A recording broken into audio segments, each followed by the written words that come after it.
말씀으로 하루를 여는 복된 새벽, 하나님이 우리에게 주시는 귀한 말씀은 구약성경 하박국서 2장 1절에서 3절까지 되겠습니다.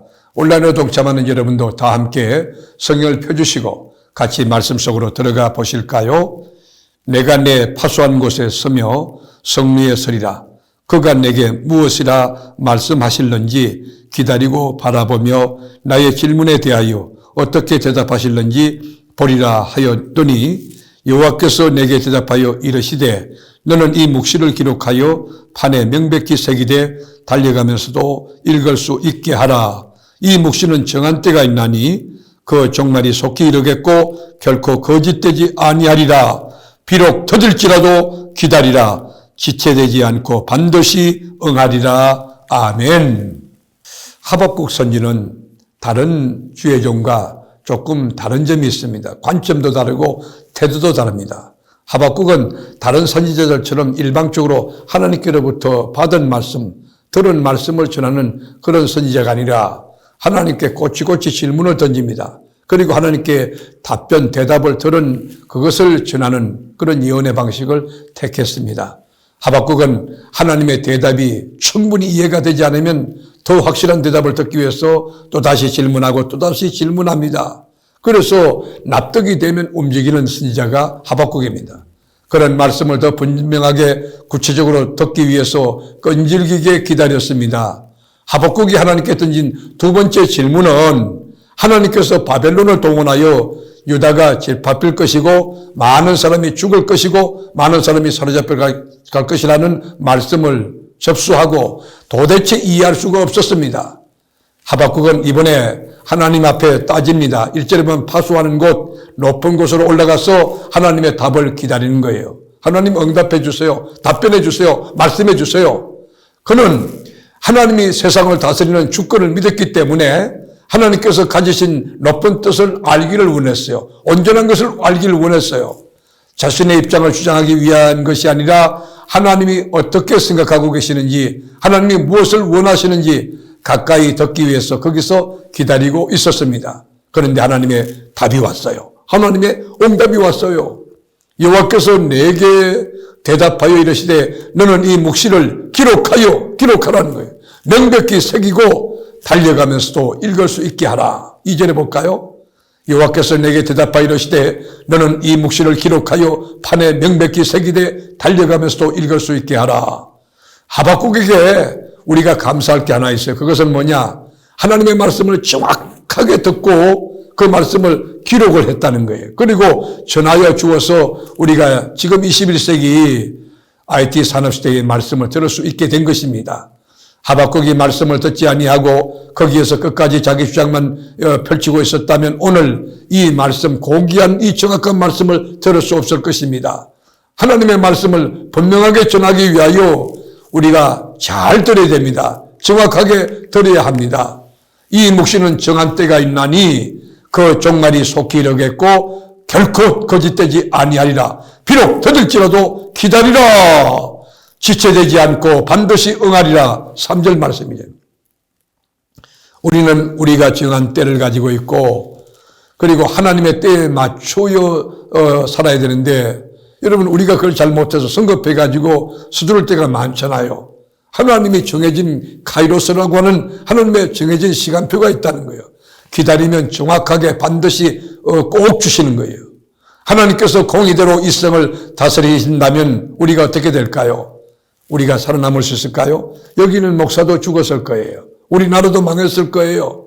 하나님의 정의를 뛰어넘어서 하나님은 사랑으로 우리를 용납하고 이해하고 기다려 주신 것입니다. 하나님의 언약, 하나님의 약속, 그 하나님의 구원을 믿고 기다리는 의인은 그 믿음으로 말미암아 고통의 날, 어려운 날을 이기고 살아날 수 있다는 거예요. 그래서 4절에 보면 의인은 오직 믿음으로 산다. 오직 의인은 믿음으로 산다. 의인이 누굽니까?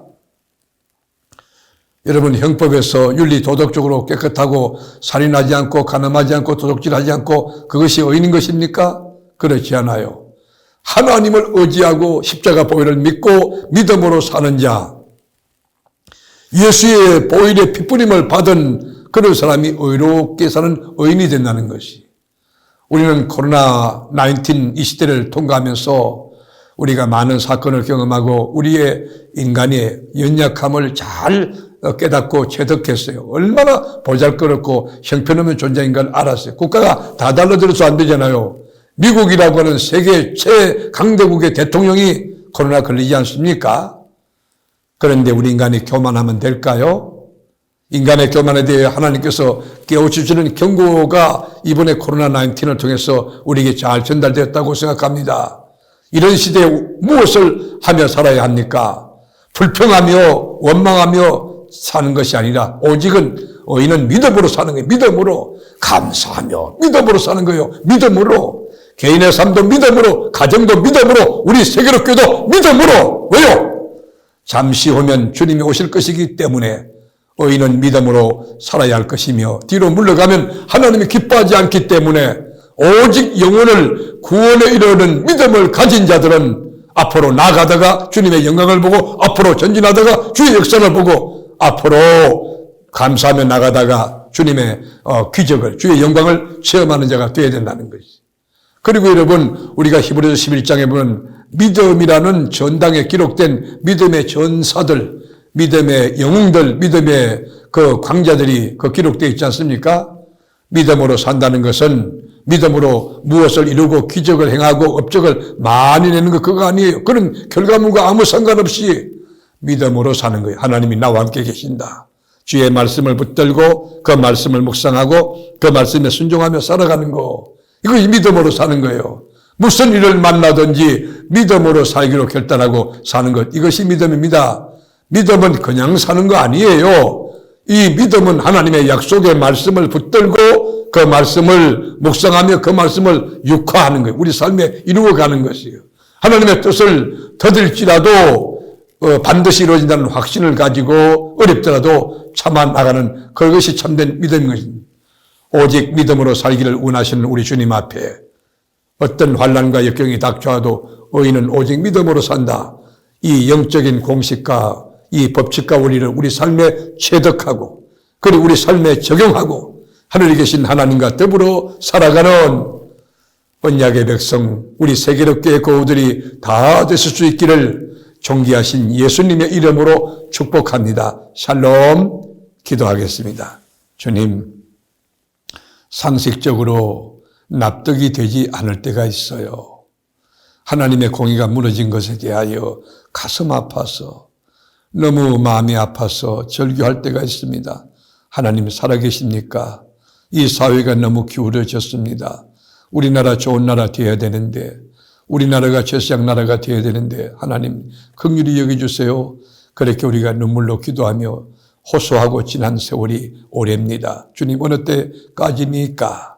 그러나 하나님의 정한 때가 오면 하나님의 완벽한 방법으로 우리 개인도 우리 가정도 우리 자녀들도 우리 나라 내 조국 대한민국도 아름다운 제사장의 나라가 될 것을 믿사오니 긍휼을 베풀어 우리 간구와 소원 기도 제목을 들어 영광을 거두어 주옵소서.